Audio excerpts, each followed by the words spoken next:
Hello भक्तों, राधे राधे, जय श्री राम, हर हर महादेव, ओम नमः शिवाय। आज हम सोमवार व्रत कथा कहने जा रहे हैं, तो आप जरूर सुनो। सोमवार का व्रत साधारण दिन के तीसरे पैर तक होता है। व्रत में फलाहार या प्राण का कोई खास नियम नहीं है, किंतु यह आवश्यक है कि दिन रात में केवल एक समय भोजन करें।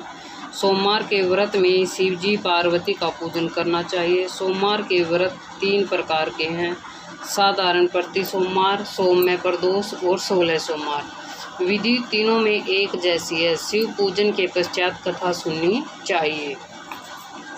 एक साहूकार था जिसके घर धन आदि किसी प्रकार की कमी नहीं थी, परंतु उसको उसके कोई पुत्र नहीं था। वह इसी चिंता में रात दिन रहता था।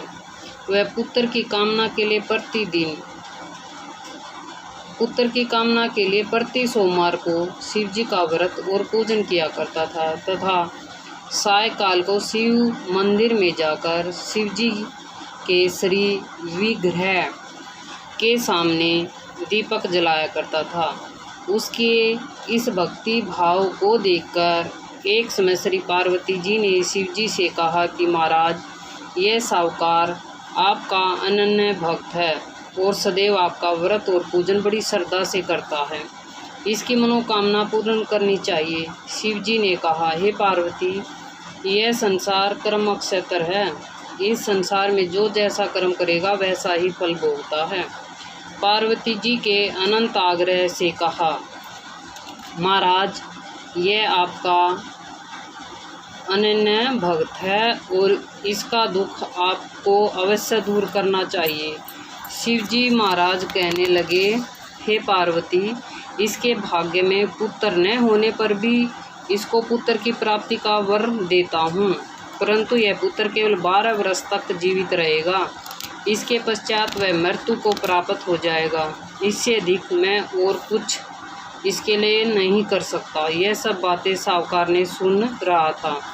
इससे उसको न तो कुछ प्रशंसा हुई और न ही कुछ दुख हुआ। वह पहले जैसे ही शिवजी महाराज का व्रत और पूजन करता था, कुछ काल वैसे ही करता रहा और कुछ काल व्यतीत हो जाने पर साहूकार की स्त्री गर्भवती हुई और 10वें महीने उसके गर्भ से अति सुंदर पुत्र की प्राप्ति हुई।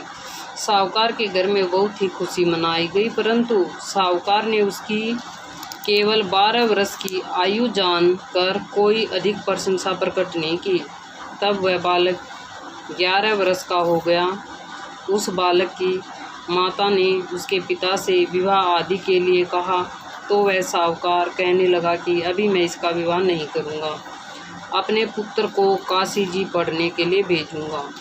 फिर साहूकार ने अपने साले अर्थात बालक के मामा को उसको बहुत सा धन देकर कहा, तुम इस बालक को काशी जी पढ़ने के लिए ले जाओ और रास्ते में जिस स्थान पर भी जाओ, यज्ञ करते और ब्राह्मणों को भोजन कराते जाओ।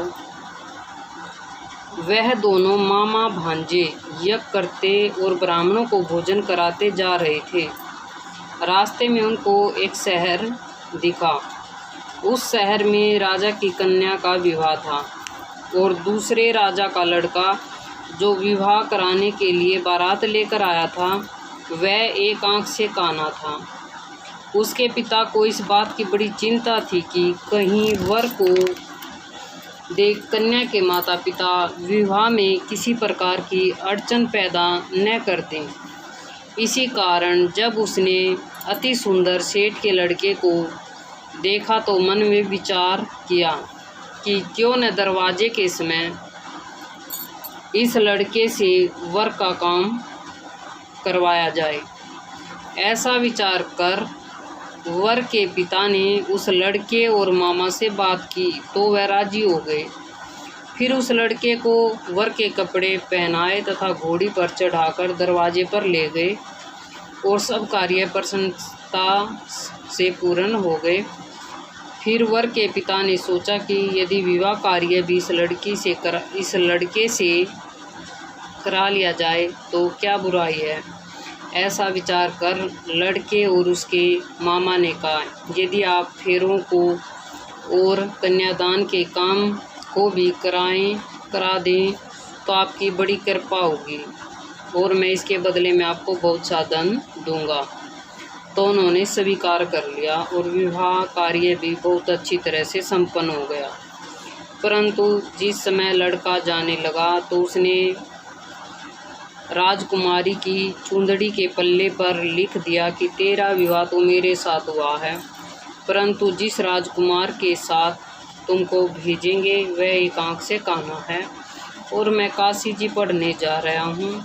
लड़के के जाने के पश्चात उस राजकुमारी ने जब अपनी चुंदड़ी पर ऐसा लिखा पाया तो उसने राजकुमार के साथ जाने से मना कर दिया और कहा कि यह मेरा पति नहीं है, मेरा विवाह इसके साथ नहीं हुआ, वह तो काशी जी पढ़ने गया है। राजकुमारी के माता पिता ने अपनी कन्या का विदाई नहीं की और बारात वापस चली गई। उधर सेठ का लड़का और उसका मामा काशी जी पहुँच गए। वहाँ जाकर उन्होंने यज्ञ करना और लड़के ने पढ़ना शुरू कर दिया। जब लड़के की आयु 12 साल की हो गई उस दिन उन्होंने यज्ञ रच रखा था कि लड़के ने अपने मामा से कहा, मामा जी आज मेरी तबीयत कुछ ठीक नहीं है। मामा ने कहा अंदर जाकर सो जाओ। लड़का अंदर जाकर सो गया और थोड़ी देर में उसके प्राण निकल गए। तब उसके मामा ने आकर देखा तो वह मुर्दा पड़ा है, तो उसको बड़ा दुख हुआ और उसने सोचा कि अगर मैं अभी रोना पीटना मचा दूंगा तो यज्ञ का कार्य अधूरा रह जाएगा। अतः उन्होंने जल्दी से यज्ञ का कार्य समाप्त कर ब्राह्मणों को जाने के बाद रोना पीटना आरंभ कर दिया। संयोग वंश उसी समय शिव पार्वती जी उधर से जा रहे थे। तब उन्होंने जोर जोर से रोने की आवाज़ सुनी तो पार्वती जी ने कहने लगी, महाराज कोई दुखी रो रहा है, उसके कष्ट को दूर कीजिए। तब शिव जी पार्वती ने पास जाकर देखा तो वहाँ लड़का मुर्दा पड़ा था। पार्वती जी ने कहने लगी, महाराज यह तो उसी सेठ का लड़का है जो आपके वरदान से हुआ था। शिव जी कहने लगा, हाँ पार्वती, इसकी आयु इतनी ही थी सो भोग चुका है। तब पार्वती जी ने कहा, हे महाराज इस बालक को और आयु दो, नहीं तो इसके माता पिता तड़प तड़प कर मर जाएंगे। पार्वती जी के बार बार आग्रह करने पर शिव जी ने उसको जीवन वरदान दिया और शिव जी महाराज की कृपा से लड़का जीवित हो गया। शिव पार्वती कैलाश चले गए। तब लड़का और मामा उसी प्रकार यज्ञ करते हुए ब्राह्मणों का भोजन कराते अपने घर की ओर चल पड़े। रास्ते में वे उसी शहर में आए जहां उसका विवाह हुआ था। वहां पर आकर उन्होंने यज्ञ आरंभ कर दिया तो उस लड़के के ससुर ने उसको पहचान लिया और अपने महल में ले जाकर उसकी बड़ी खातिरदारी की और बहुत सारी दास दासियों सहित अंदर आदरपूर्वक लड़की और जमाई को विदा किया। जब वे अपने शहर के निकट आए तो मामा ने कहा, मैं पहले तुम्हारे घर जाकर खबर कर आता हूँ। जब उस लड़के का मामा घर पहुँचा तो लड़के के माता पिता घर की छत पर बैठे थे और यह प्रण कर रखा था कि यदि हमारा पुत्र सकुशल लौट आया तो हम राजी खुशी नीचे आ जाएंगे, नहीं तो छत से गिरकर अपने प्राण खो देंगे। इतने में उस लड़के के मामा ने आकर यह समाचार दिया कि आपका पुत्र आ गया है, तो उसको विश्वास नहीं आया। तब उसके मामा ने शपथ पूर्वक कहा कि आपका पुत्र अपनी स्त्री के साथ बहुत सारा धन लेकर आया है। तो सेठ ने आनंद के साथ उसका स्वागत किया और बड़ी प्रशंसा के साथ रहने लगा। इसी प्रकार से जो कोई सोमवार के व्रत को धारण करता है अथवा इस कथा को पढ़ता और सुनता है उसकी समस्त मनोकामनाएं पूर्ण होती हैं। बोल हर हर महादेव की जय। हे भगवान सभी की मनोकामनाएं इच्छाएं पूर्ण करना। और सोमवार व्रत की 3-4 कहानियाँ हैं। आज हमने ये दूसरी कहानी कही है, अगले सोमवार को हम तीसरी कहानी कहेंगे, तो आप सुनना अवश्य। और अभी हम कहने जा रहे हैं आरती सोमवार की। जय शिव ओकारा, जय शिव ओकारा, ब्रह्मा विष्णु सदा शिव अर्धांगिनी धारा।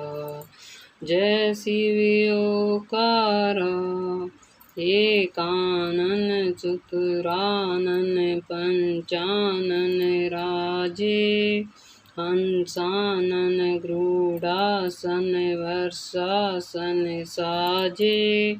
जय शिव ओकारा प्रभु, जय शिव ओकारा, दो भुज चार चतुर्भुज दस भुज अति सोहे, तीनों रूप निखरते त्रिभुवन जन मोहे। जय शिव ओकारा प्रभु, जय शिव ओकारा, अक्षमाला वनमाला मुंडमाला धारी, त्रिपुरारी कसारी वरमाला धारी। ओम जय शिव ओकारा, श्वेतांबर पीतांबर बागांबर अंगे, सनकादित बरमादित बुधातिंग संगे।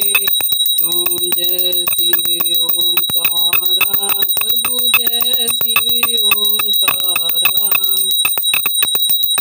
कर में श्रेष्ठ कंडल चक्र त्रिशूल धरता, जग करता जग हरता, पालन करता।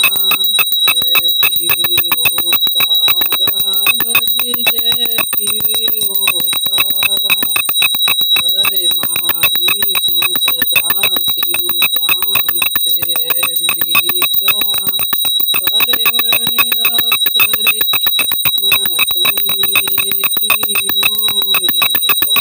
ओम जय शिव ओकारा, त्रिगुण स्वामी की आरती जो कोई नर गावे, कहत शिवानंद स्वामी सुख संपत्ति पावे।